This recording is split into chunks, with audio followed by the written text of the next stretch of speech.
This is Minutia Men with Rick and Dave. I don't want to alarm you. You got a giant bruise on your forehead. Actually, if you here, let me show you even closer. Can you see that? Uh-huh. Yeah. It's not just it's like a bloody gash. Oh my God! What happened to you, Rick? It appears that maybe my strategy of taking a melatonin and a third of an Ambien and a sleep gummy before I go to bed may not be the best course of action for my sleep hygiene. I think as long as you stay in the bed, it's fine. Yeah, well, yeah. So, as you know, at our age, we tend to get up and go to the bathroom a few times. How many times are you sporting? Are you a twofer? I'm one a night. So, like 3-ish? Yeah, something like that. Okay. Well, this was right around 2:30 or 3 o'clock.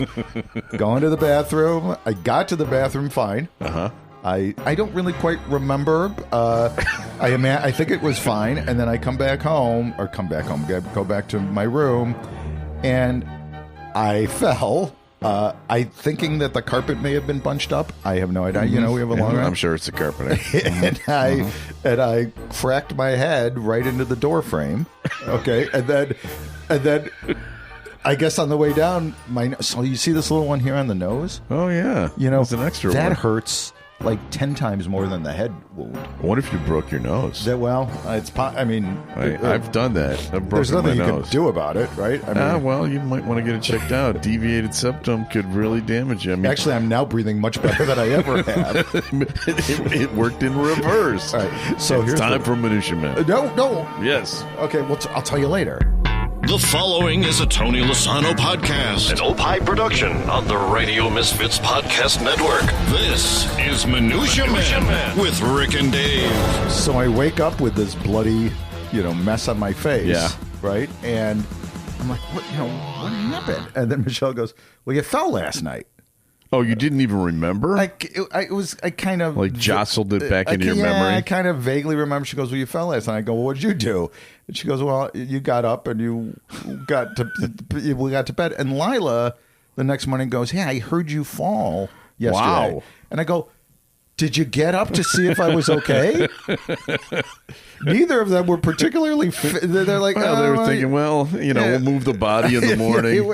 I'm sleeping pretty well right now. Exactly. So for you, those of you out there who may be taking too much of that stuff and you're at an age where you go pee a lot, I would. So there's your free warning. Yes. Well, we better get going, and this is actually kind of applicable here. Boxer loses hairpiece in the ring and blames his mother's shampoo. I always thought it was the paternal side of my family that caused my scalp disability. Maybe it's my hair care. I saw this highlight. This is one of my favorite things. American boxer Jarrell Miller won his heavyweight bout in New York by a hair on Saturday, but lost his dignity when his toupee started to come away. Now, I think that this headline is now on I don't know what is the sports. I got it off of Sports Mockery or whatever. Okay, whatever. Anyway, the American's hairpiece came loose at the front after taking a flurry of punches from opponent Kingsley Iba during their clash at Madison Square Garden. Noticing it had been dislodged at the end of a round, the 37-year-old smiled and threw it into the crowd. Thank you, good night, or good to New York, good night. He throws the toupee into the crowd. Despite losing his hair, the boxer managed to keep his head and clinched victory by a split hair decision. Bizarrely, is that the word? That's a word. The boxer claimed that his hair had burned off after shampooing with bleach, and he had to get an emergency toupee. You're not buying it, are you? No, you know what? You are not buying it. You know what we call this in the biz? Denial. All right? Not just a river in Egypt. Speaking about what had happened in his post-fight interview, Miller said, I get to my mama's house and she has some shampoo bottles on the table. I shampooed. It was like ammonium. I literally lost my hair like 2 days ago. Yeah, okay, whatever. Here is some audio. Big baby, we're going to try to entertain. We're going to have some fun. Tonight was a tough night. The ring rust came and left. And one thing that came here and left is this shit. I can't explain it. It is what it is. But don't worry, next time you see me, We're going to spray paint that bitch on. What do you know about Big Baby? We gonna... So he calls himself Big Baby. Yeah. Here's something that I don't understand. When you think of great boxers, Yeah. Tyson, Yeah. George Foreman, Right. Marvin Hagler, Joe Frazier, they're all bald. Yeah, a lot of them were. So why not? Well, when you're named Big Baby. Well, babies are bald too. Yeah, exactly. I don't know. By the way, there was a ad placed immediately after this happened on Boxing Scene. It was placed by a sports memorabilia collector, offering $75,000 for the toupee, and it's only serious inquiries. Okay, Jay Bezos at Amazon.com. Okay, so really, yeah, Jeff Bezos looking for them. So there you go. All right. Well, I have something for you. Now, we came up with a name for this segment. Yes. We're calling it "Things People Send Us." Well, I know somebody who was playing around with some Chat GPT AI or some sort. Rick, do you remember a couple of weeks ago we played that song about, I don't know, it was like Motown of like the big log in the toilet thing, and we said, oh my God, how much money did they spend? Did they must have hired musicians and whatever. Oh my God. Turns out it's just a couple of buttons. So here's our new jingle for this segment. Things people send us so we don't have to work. And we apologize to all digital or jingle producers now. Yeah, sorry. Your jobs are pretty much... Vinny, we had a good run. yeah. All right. Well, listen, my thing comes to us from... I lost the email, but it was somebody who sent me an email saying, I saw this and thought of you. Okay. All right. Now, I think you're going to... I just want to say on behalf of Rick and Dave that we really appreciate how well you know us.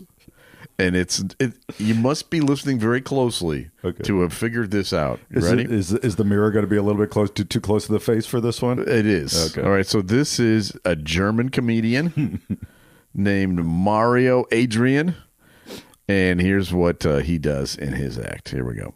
So we pooped all over Europe, and then it got too cold to poop, and then we came back, and then never... One of my favorite German words is definitely the word Heimscheißer. Heimscheiße is a beautiful word that describes a person who only wants to poop at home. Yeah? It's a home pooper. Any home poopers here? Yeah? Sir, you get it. So you're Heimscheißer. But this is going to sound weird, but I'm the opposite. I'm a Auswärtsscheißer.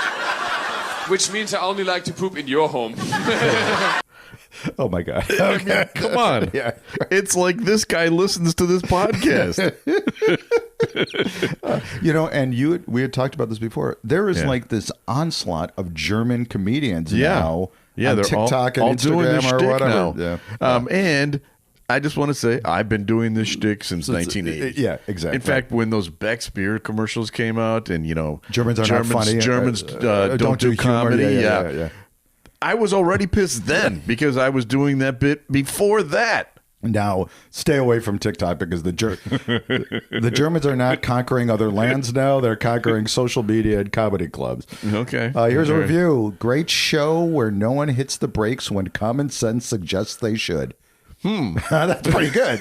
This is from Sharon Lee at Pod Tally. So, all right. Thank you. Thank you with a question mark. Time now for Studio Walls. And the words of the prophets were written on the studio walls. Rick and Dave. Vinny's jingles are still better than They the are agent. better. They're better. All right. So Studio Walls. This is the anniversary of Liberace, the great piano player Liberace, passing away. And, we had never had Liberace on our show, but it's not like we've never had anybody on who, that has met Liberace. Of course. We have. It is the Little House on the Prairie star, Alison Arngren. Her father was a big time Hollywood agent. Yeah. Well, let her tell the story.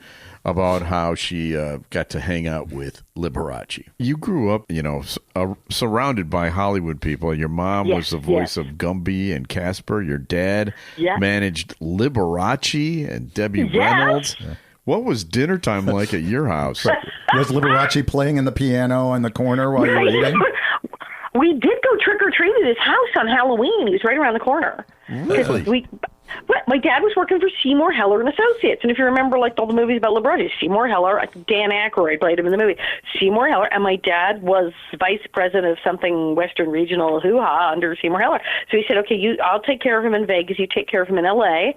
And we rented a house around the corner from Liberace's Hollywood Hills house. So in case my dad was like on call, in case Liberace needed something, and a new candelabra, please. I lost the sequin. Call my sister. So we would go trick-or-treating at his house, which is hysterical. The butler would come with a tray with lovely candy. It's very good. No slouch, that Liberace. They took me to see Liberace's show when I was like 8. Wow. It was hysterical, and he was so funny. And I remember just going, what in the world? Because all these grown-ups paying top dollar to see this man. And my parents said, don't say anything because no one must know that Liberace is gay. Right. That was a really good, well-kept secret. Yeah, right. News on the march. Liberace is gay. I'm like, I'm 8. Yeah. I know he's gay. What the hell? And they're like, no. I'm like, dude is wearing rhinestone hot pants and literally just flew over the stage. No, yeah. I think they're onto him. And they're like, no. But the old ladies, thing is, they didn't care. They were in love with him. And they were like, oh, he's that way, They freaking dug him. They did not care. They did not care what he was, who he was, where he was. He was Liberace, and they worshipped the ground he walked on, and that was that. And he was kind of, like gay Elvis. I mean, he sold out every concert. Wow. He was printing money. It was amazing. And that's why the big joke, laughed all the way to the bank. That's the famous cried all the way to the bank is from Liberace. He got a bad review. And he said, yes, I was so upset I cried all the way to the bank. Oh, that's a good one. Because the critics would say, oh, my God, this is ridiculous. I mean, and he played very well. But they were like, this is a ridiculous show and all these costumes and ridiculous stuff. And I guess they had Elton John hadn't broken yet or something. And who stole everything from Liberace. Yeah, he did. He really Liberace did. It was standing room only. And he was running. He couldn't get the merch on the table fast enough. People went nuts. They bought every ticket. They bought everything he was selling. He was sold out across the country constantly. You never had any run-ins with... I know you dated for a while, but... No. You never had him on. No, I tried to get him on when I was on Stephen Gary's show. I think he died shortly after I started. Okay. So we didn't know that he was that sick. But I did get a number for him, and I called it. Mm-hmm. And a younger gentleman answered it and said, Lee's not available. Yeah. But that's as close as I ever got to Liberace. I still have Shecky Green's phone number on my phone. I know. I'm never getting rid of Shecky Green's number. Hey, big news happening. I mean, this is a big weekend. We got the Super Bowl Sunday. Yeah. And the Olympics are starting tonight. That's right. When I was a kid, I don't know if you guys... Was the Winter Olympics and the Summer Olympics big deal in your households? Yes, they were. They were huge. My parent, the Olympics, I've told the story that my mom was in the 1936 Olympics in the opening ceremonies, right? Yeah. But the Olympics in my household was a huge deal. Same with mine. And actually the Winter Olympics even more so. Yeah. When in 1980 we were in Switzerland on a ski thing, the night that USA played Russia in hockey. Oh, and my dad got my brother. Yeah, Miracle on Ice. My dad got my brother and I up at like 3:00 in the morning to watch that game. That's good. I got another jingle. Oh, you do? You want to play this? Sure. Jingle? Let's see what it sounds like. Controversial Olympic penises in the news. Okay. Winter Olympians' penises put under investigation by doping officials. Anti-doping chiefs. Anti-doping chiefs at the Winter Olympics will investigate bizarre claims that Olympic ski jumpers are injecting hyaluronic acid into their penises to get a competitive advantage. The claims, first reported in the German media, of course, the Germans, yeah, right. Yeah. You're doing something wrong, are based on the theory that adjustments to ski jumpers' bodysuits, especially around the groin, can create the effect of a sail that can add meters to a jump. Oh, okay. I guess I could see how that works. Yeah, if so you're packing. Yeah, well, Olympians competing at the Milano Games. Because the ski jumpers put their skis way apart from each other, right? And so you need a third little fan there. It could be like the throttle, or whatever, right? But they will. The Olympians will have their crotches microchipped in an effort to crack down on cheating. Okay, that's not a microchip. Okay, I'm not comfortable with this. This is a slippery slope. You know what I'm saying? Absolutely. Once you start microchipping the penises, what's next, right? And like I said, the method behind the madness relates to gaining some sort of lift, when it goes off. Because the larger suit increases the lift. Upon hearing the news, the Congo, Nigeria, and Ghana have all sent athletes to the ski jumping event. So, I see what you're saying there you go. There you go. Ski jumpers. People say that all we talk about on the show are Nazis and penises. This was science. I mean, yeah, this was the Olympics. This was sports. And I've got a medical story. Okay. Penises in the news. Rick and Dave. Unfortunately, it's also about penises. What was the review? No one hits the brakes when common sense suggests they should. Okay. A plastic surgeon in France has been given a suspended sentence after his diamond-dealing billionaire client died during penis enlargement surgery. Okay. Belgian-Israeli Ehud Arya Landiando died after suffering a heart attack in the Saint Honore Pontier Clinic in Paris. The 65-year-old was having injections in his penis to make it larger. Wait, how old was he? 65. Why bother? Yeah. Well, my point, I can get further into this story, but my only reason for bringing this up is the guy's a billionaire, right? Yeah, right. Yeah, exactly. So, he's already a big dick. Yeah. Good point. Yeah. And it's not like he's going to have trouble attracting the ladies. Right. Exactly. I mean, what's going on? There was a rumor going around. Alleged that Elon Musk has damaged his area down there by also trying to get it enlarged. Science. Yeah. What's wrong with these guys? Yeah, right. All you have to do is open this thing, call a wallet. Just open it. It's right here. Right. Rick and Dave get email, electronic mail, in an electronic bag, or inbox. Rick and Dave email. Rick and Dave email. Boy, we are really bringing the jingles tonight. Well, now that I discovered AI, Rick, we're going to be very jingle-centric. Very jingle-heavy. Right. All right, this is an email from Mark A. Did you guys watch the Mel Brooks documentary on HBO? Yes. I've seen it. I saw the trailer. I have not seen it. I saw the whole thing. I watched all 4 hours. It's unbelievably great. Not yet. Here's what Mark says. It's so damn good. If you haven't seen it yet, I maximum recommend. I know you love Mel. Could you do me a favor? Could you rank your top 5 Mel movies? I'm trying to show them to my sons. Well, the granddaddy of them all, the producers. Number 1 on my list, too.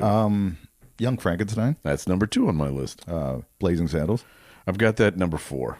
I liked History of the World Part 1. I've got that 5.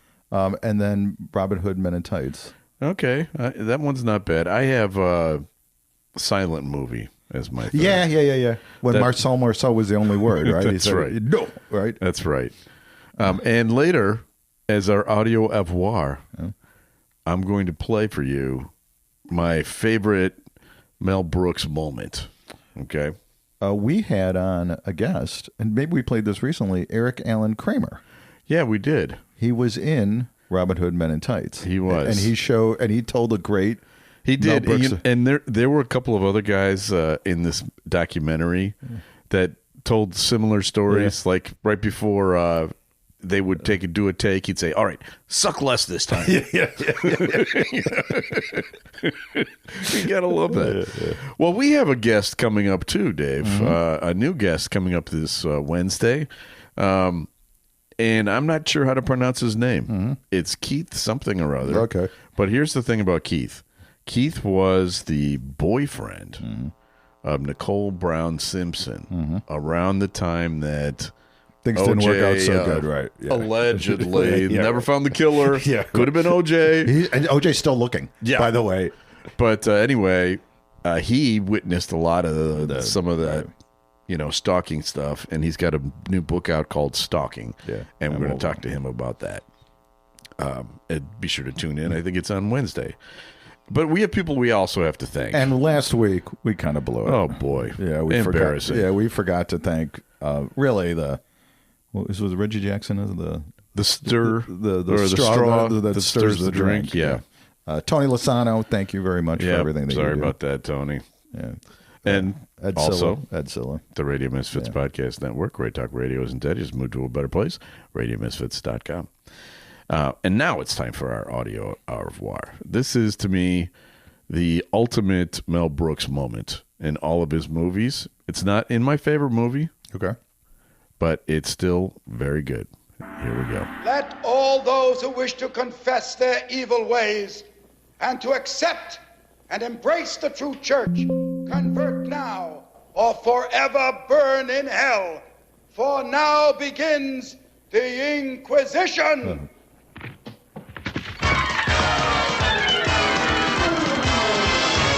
The Inquisition. Let's begin. The Inquisition. Look out, Sam. We have a mission to convert the Jews.